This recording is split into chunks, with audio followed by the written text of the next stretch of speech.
Om Swastiastu. Selamat pagi saya ucapkan kepada Bapak Subur Amaresan selaku dosen pengampu mata kuliah Ilmu Administrasi Negara kelas A. Pada kesempatan hari ini, kelompok kami akan mempersembahkan suatu video, yaitu materi mengenai Badan Pertanahan Nasional. Di sini saya, Made Christian Budi Adi Cahyadi, sebagai ketua kelompok akan mewakilkan perkenalan kelompok kami. Sebab, di samping adanya pandemi virus corona ini, keadaan kami memang saling berjauhan. Kelompok kami merupakan kelompok nomor urut 9 yang beranggotakan 6 orang, yaitu Oni Madona, Siti Maimunah, Bambang Subagio, Iwayan Sidia, Chandra Mardika, dan saya sendiri. Kami harap melalui video yang singkat ini dapat memberikan manfaat bagi para penonton. Sekian perkenalan dari kelompok kami, saya ucapkan terima kasih. Om Santi Santi Santi Om. Badan Pertanahan Nasional. Sebelum kita masuk ke dalam materi, kita perlu mengetahui tentang BPN.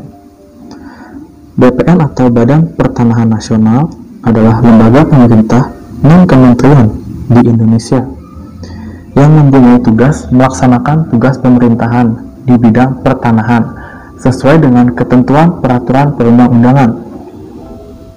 BPN dahulu dikenal dengan sebutan Kantor Agraria. BPN diatur melalui Peraturan Presiden Nomor 20 Tahun 2015. Dasar hukum dan pembentukan BPN. 1. Undang-Undang Nomor 5 Tahun 1960 tentang Peraturan Dasar Pokok-pokok Agraria. 2.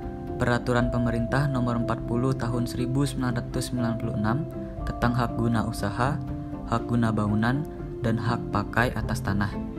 3. Peraturan Pemerintah Nomor 24 Tahun 1997 tentang pendaftaran tanah.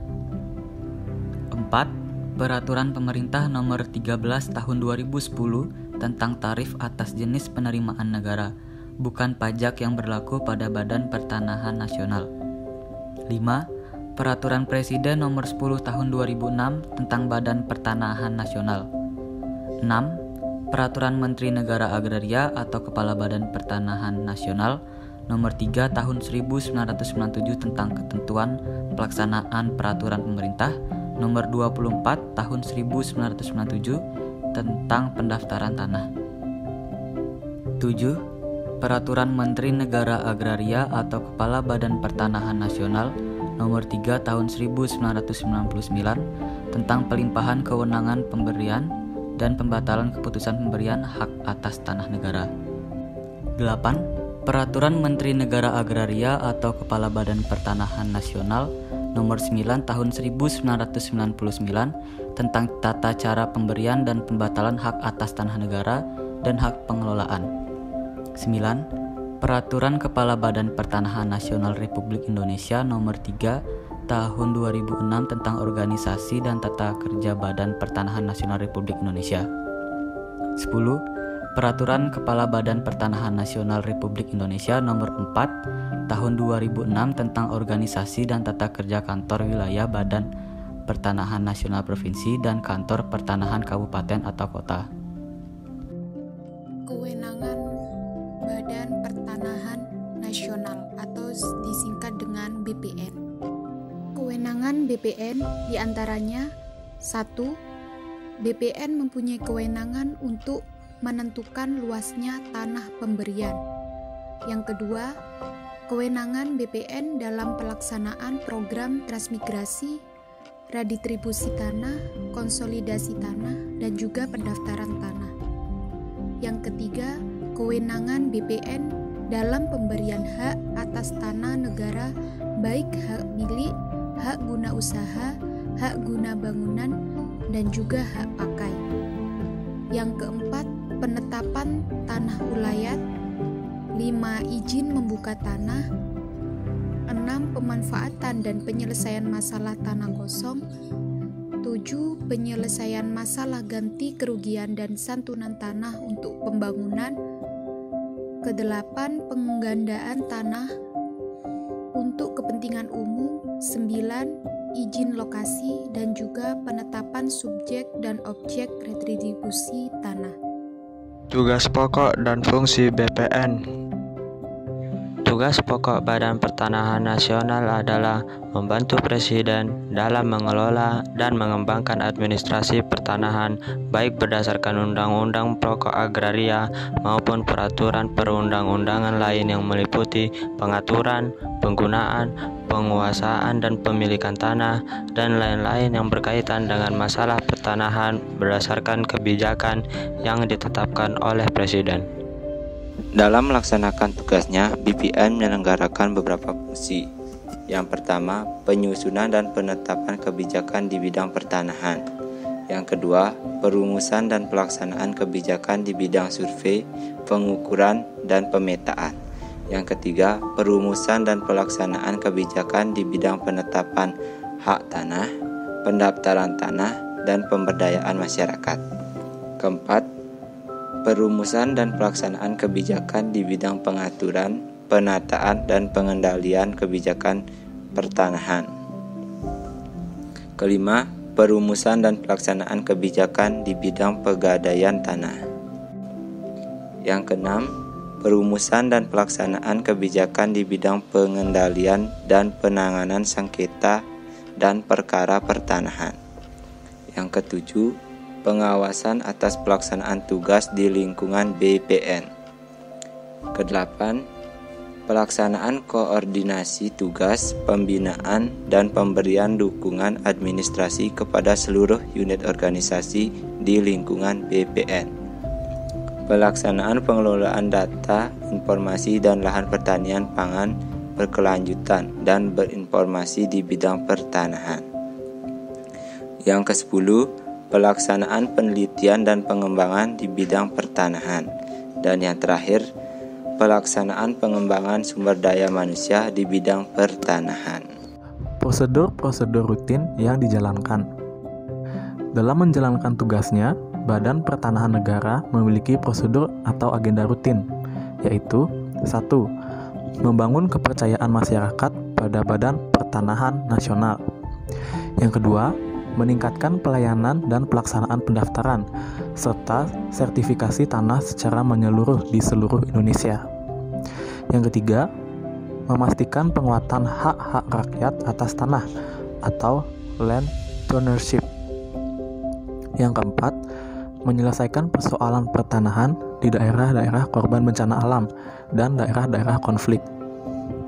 Yang kelima, menangani dan menyelesaikan perkara, masalah, sengketa, dan konflik pertanahan di seluruh Indonesia secara sistematis. Yang keenam, membangun sistem informasi pertanahan nasional atau SIMTANAS dan sistem pengamanan dokumen pertanahan di seluruh Indonesia. Nomor 7, menangani masalah KKN serta meningkatkan partisipasi dan pemberdayaan masyarakat. Yang 8, membangun database pemikiran dan penguasaan tanah skala besar.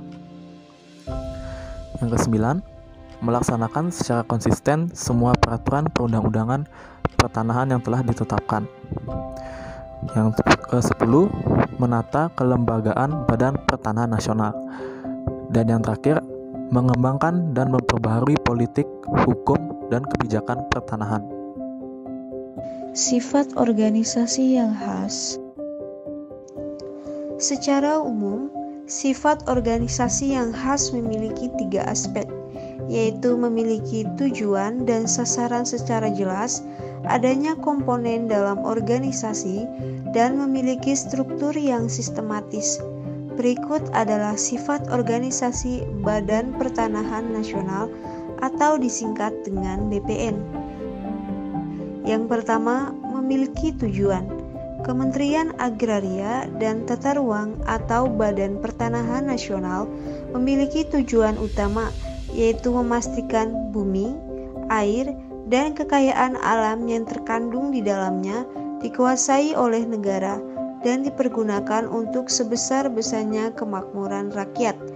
Sasaran strategis tahun 2015 sampai 2019 adalah meningkatnya kesejahteraan masyarakat melalui pemanfaatan agraria yang adil dan berkelanjutan, terwujudnya ruang yang aman, nyaman, produktif, dan berkelanjutan, berkurangnya kasus tata ruang dan pertanahan, sengketa, konflik, dan perkara. Yang kedua, adanya komponen dalam organisasi. Berdasarkan Peraturan Presiden Nomor 20 Tahun 2015 tentang Badan Pertanahan Nasional, BPN terdiri atas kepala yang dijabat oleh Menteri Agraria dan Tata Ruang.